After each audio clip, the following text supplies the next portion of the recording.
شہر حیدرآباد کے علاقے چادر گھاٹ میں شوہر کے ہاتھوں بیوی کے قتل کی واردات پیش آئی۔ فوری ملی اطلاعات کے مطابق فیروز نامی شخص نے اپنی بیوی فرزانہ بیگم کا کپڑے کی مدد سے گلا گھونٹ کر اس کا بے دردی کے ساتھ قتل کر دیا۔ اطلاع ملتے ہی پولیس مقام واقعے پر پہنچ گئی اور نعش کو پوسٹ مارٹم کے لیے عثمانیہ جنرل ہاسپٹل کے مردہ خانے میں محفوظ کروا دیا گیا ہے۔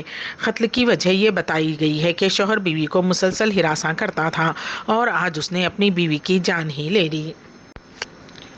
کھمم میں 10ویں جماعت کے مختلف امتحانی مراکز کا کھمم کمشنر پولیس وشنے فسواریا نے تفصیلی جائزہ لیتے ہوئے سخت ہدایات جاری کرتے ہوئے کہا کہ امتحانی مراکز میں موبائل فون کا استعمال سخت منع ہے۔ امتحانی مراکز کے ذمہ داروں کو وشنویس واریر نے ہدایت جاری کرتے ہوئے کہا کہ طلباء کو امتحانی مرکز میں کسی قسم کی تکلیف نہ ہو۔ گرما کی وجہ سے طلباء کے لیے پانی کا بھی معقول نظم کیا جائے۔ وشنویس واریر نے ٹریفک پولیس عہدیداران کو ہدایت جاری کرتے ہوئے کہا کہ ٹریفک آمد و رفت میں کسی قسم کا خلل واقع نہ ہو۔ اس موقع پر کمشنر پولیس کے ہمراہ کھمم ٹاؤن ACP گنیش بھی موجود تھے۔ ٹویٹر کے CEO ایلون مسک نے ٹویٹر کے لوگو میں تبدیلی کی ہے۔ انہوں نے ٹویٹر کے لوگو کی چڑیا کو اڑا کر اس کی جگہ ڈاگ کی تصویر لگا دی ہے۔ تاہم یہ تبدیلی فی الحال ٹویٹر کے ویب پیج پر کی گئی ہے اور صارفین کو فی الحال ٹویٹر موبائل ایپ پر نیلی چڑیا ہی نظر آ رہی ہے۔ ٹویٹر کے ہوم بٹن کے طور پر نظر آنے والے نیلے رنگ کے پرندے کے بجائے اب صارفین کتے کی تصویر دیکھ رہے ہیں اور یہ تبدیلی چند گھنٹے پہلے ہی کی گئی ہے۔ اس تبدیلی کے بعد ایلون مسک نے بھی ایک مزاحیہ ٹویٹ بھی کیا۔ اس میں ایک پولیس افسر جو ڈرائیونگ لائسنس چیک کر رہا ہے، اس کے ہاتھ میں ٹویٹر کی بلو برڈ والی تصویر ہے اور کار میں بیٹھا ڈاگ کہہ رہا ہے، یہ میری پرانی تصویر۔ ماہ رمضان المبارک کے پہلے عشرے میں 10 ملین سے زیادہ زائرین مسجد نبوی آئے ہیں۔ سرکاری خبر رساں ایجنسی SPA کے مطابق زائرین کے تحفظ اور آرام کو یقینی بنانے کے لیے مسجد نبوی، اس کے صحن اور دستیاب سہولتوں کو مسلسل صاف کیا جا رہا ہے۔ یاد رہے کہ گزشتہ 2 برسوں سے کورونا وائرس کے باعث رمضان میں محدود عمرہ پروگرام پر عمل جاری تھا۔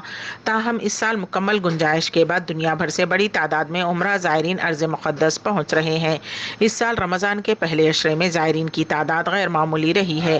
زائرین میں مملکت کے مختلف شہروں اور بیرون ملک سے آنے والے شامل ہیں۔ تصویر ہے۔ ترکی کو ہلا کر رکھ دینے والے زلزلے میں کرشماتی طور پر 128 گھنٹوں کے بعد ملبے سے بحفاظت نکلنے والا 2 مہینے کا بچہ بالآخر 2 ماہ بعد اپنی ماں کی گود میں جا بیٹھا۔ پہلے تو سب نے سوچا کہ بچے کی ماں مر گئی ہے، لیکن وہ دوسرے ہاسپٹل میں زیر علاج تھیں اور آخر کار اس کے بچے سے ملاقات ہو گئی۔ 6 فروری کی صبح ترکی اور شام کی سرحد پر شدید زلزلہ آیا تھا۔ ہزاروں عمارتیں تباہ ہو گئیں، تقریباً 50,000 لوگ فوت ہو گئے، لاکھوں لوگ بے گھر ہو گئے۔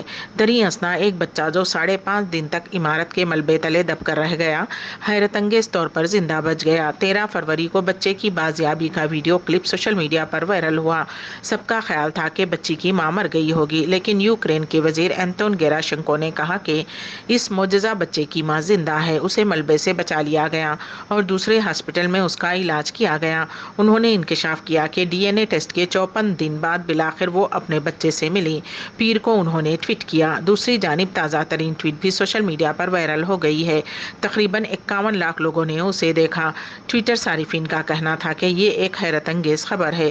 ان کا کہنا تھا کہ یہ اور بھی حیران کن ہے کہ بچے بشمول ماں بچ گئی اور 2 ماہ بعد ملی۔ بہت سے لوگوں نے نیک خواہشات کا اظہار کیا کہ ماں اور بچے کا مستقبل خوشیوں کے ساتھ جاری رہے۔ اقلیتی امور کی وزارت نے حج 2023 کے واسطے ہندوستانی عازمین حج کے لیے حج کے سفر کو زیادہ آرام دہ، زیادہ سہولت والا اور سستا بنانے کے لیے کئی اقدامات کیے ہیں۔ عازمین حج کے سلیکشن کے عمل کو بامقصد، شفاف، مؤثر، بروقت اور بغیر کسی انسانی شمولیت کے بنانے کے لیے بھی ڈیڈیکیٹڈ کوششیں کی گئی ہیں۔ حج کے لیے درخواستیں موصول کرنے اور عازمین کے سلیکشن کا کام آن لائن کیا گیا۔ موصول ہونے والی کل 1,84,000 درخواستوں میں سے 14,935 حج درخواست کنندگان کا یقینی الاٹمنٹ کیا گیا، جن میں 70 سال سے زیادہ عمر کے زمرے میں 10,621 اور محرم کے بغیر خواتین LWM کے زمرے میں 4,314 شامل ہیں۔ یہ محرم مرد کو ساتھ لیے بغیر تنہا حج پر جانے والی خواتین کی اب تک کی سب سے بڑی تعداد ہے۔ حج کوٹے سے زیادہ موصول ہونے والی درخواستوں کو بغیر کسی انسانی مداخلت کے on line randomise digital selection اور IDS پروسیس کے ذریعے حتمی شکل دی گئی ہے۔ ایسا پہلی مرتبہ ہوا ہے کہ سلیکشن عمل کے فوراً بعد سرکاری پورٹل پر منتخب کیے جانے والے اور انتظار کی فہرست میں شامل درخواست دہندگان کی فہرست عام لوگوں کے لیے بڑھتی ہوئی شفافیت کے مواد میں شائع کی گئی ہے۔ تاہم 1.4 لاکھ منتخب عازمین حج کو SMS بھیجے گئے ہیں، جن میں انہیں حج 2023 کے لیے ان کے انتخاب کی اطلاع دی گئی ہے۔ انتظار کی فہرست میں شامل عازمین حج کو بھی SMS بھیجے گئے ہیں، جن میں انہیں انتظار میں فہرست میں شامل ہونے کی ان کی پوزیشن سے مطلع کیا گیا ہے۔